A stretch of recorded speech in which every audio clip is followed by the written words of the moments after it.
বিরতির পর স্বাগত। ৩৫তম সড়ক সুরক্ষা মাস উদযাপন করা হচ্ছে। তারই অঙ্গ হিসেবে আজ দেখা গেছে শান্তির বাজার ট্রাই জংশন নতুন মোটরসাইকেল প্রাঙ্গণে অনুষ্ঠিত হয় একটি বিশেষ অনুষ্ঠান। আর এই উক্ত অনুষ্ঠানে উপস্থিত ছিলেন পৌর বাধার স্বপ্না বৈদ্য, সত্যব্রত সাহা ভাইস চেয়ারম্যান, পূর্ব পরিষদ শান্তির বাজার এবং কাউন্সিল শ্যামল দেবনাথ, বিশিষ্ট সমাজসেবী সুমন দেবনাথ সহ অন্যান্যরা। মূলত মঙ্গলবার সকাল ঠিক 10টা নাগাদ ৩৫তম সড়ক সুরক্ষা মাস উদযাপন করা হয়।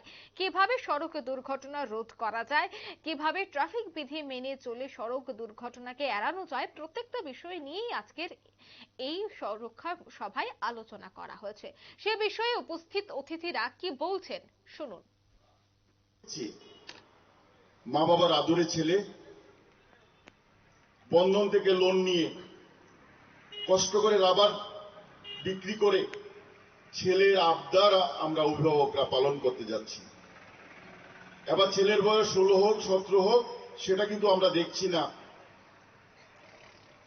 সত্যি খারাপ লেগেছে যে ছেলেটা অ্যাক্সিডেন্ট হয়েছে,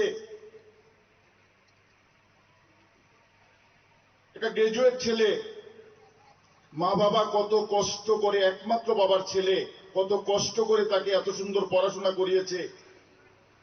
2020 সালে তাকে অ্যামেঞ্জার বাইক কিনে দিয়েছে।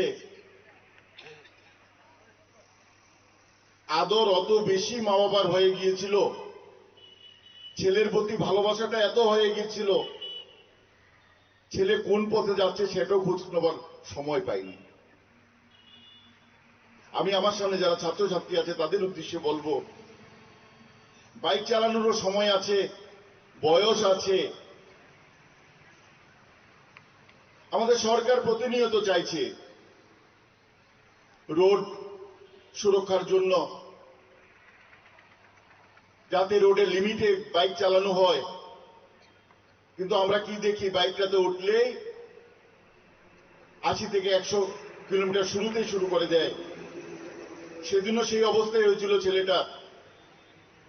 শান্তির বাজার থেকে যখন এইদিকে আসে, তার আসার সময়টা মিনিমাম 80 থেকে 100 ছিল তার বাইকের স্পিড।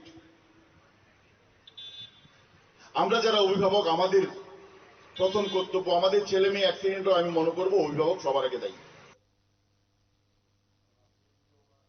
আপনারা শুনলেন উপস্থিত অতিথিদের বক্তব্য। প্রথমে আজ একটি শপথ বাক্য পাঠ করা হয়, তারপর গোটা বিষয়ে একে একে প্রত্যেকেই আলোচনা করা।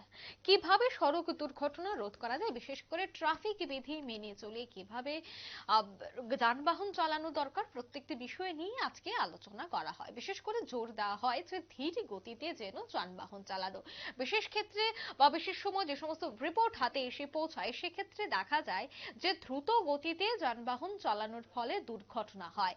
আর এই দুর্ঘটনায় তরতাজা যুবক, তরতাজা মানুষের প্রাণ যায়। তাই এই ধরনের ঘটনা যেন না হয় তার জন্য সচেতন করার জন্যই এই ধরনের সভা বলে জানাচ্ছেন উদ্যোক্তারা। নিয়ে নিচ্ছে ছোট একটি বিজ্ঞাপন বিরতির সঙ্গে থাকুন।